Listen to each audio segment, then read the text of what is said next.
When we are passionate about something and we move forward with our destinies and with the paths that we wish to take in our dreams, and we're confident within these dreams and we move ourselves forward, we become more independent. And something that I've discovered about independence is through all of the grief, we can grow more independent within ourselves. Whenever we lose things, we can be forced to improvise.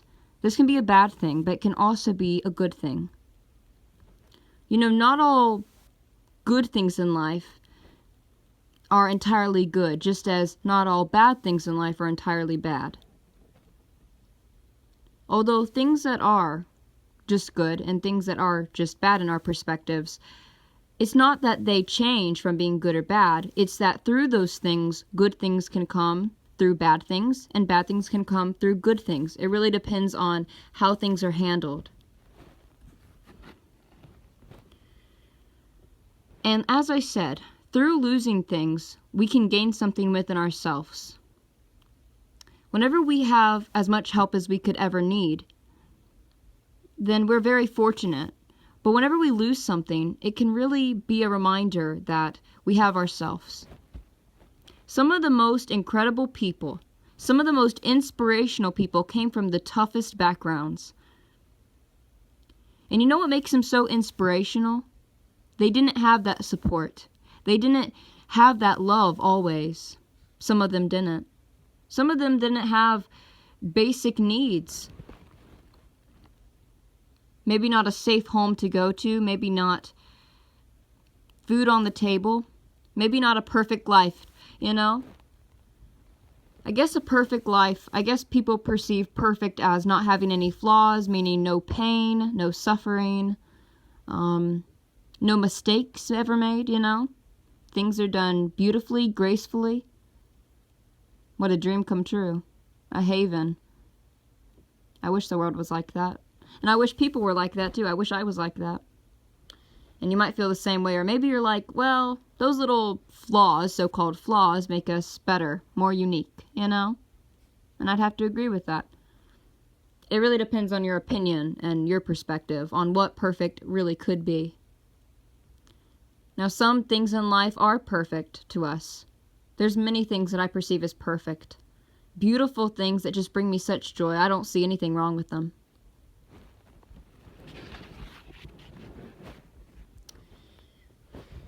Something else I've discovered in life is that stamina and willingness are in correlation towards our destination in life. Whether this be becoming praised for our gifts, finding love, or finding joy, as well as a companion, we must learn and teach. The reason is that this creates a cycle of wisdom and growing intellectually.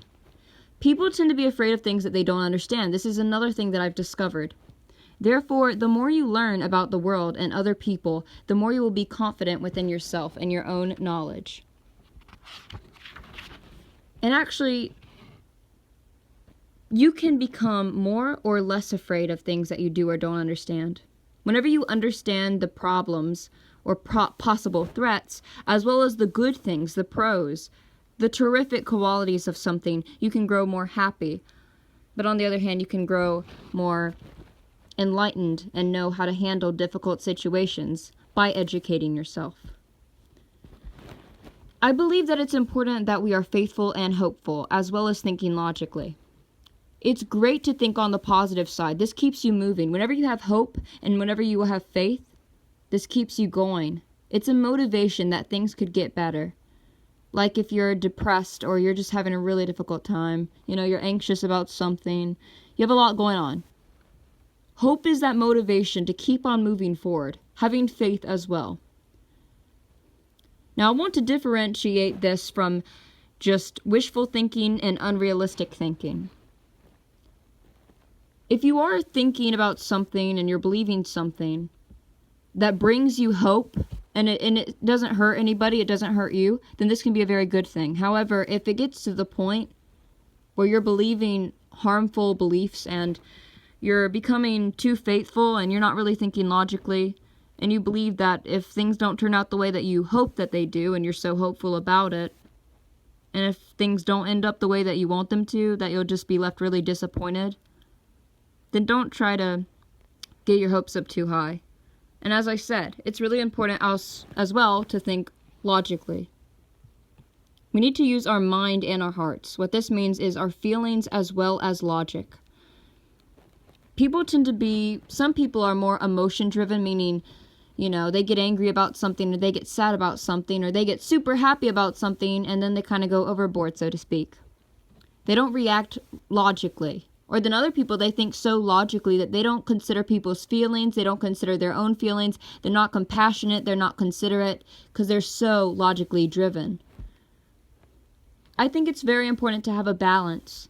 We have feelings, we have emotions, they help us express ourselves, they help us communicate. But logical thinking can really help us know what is the best way.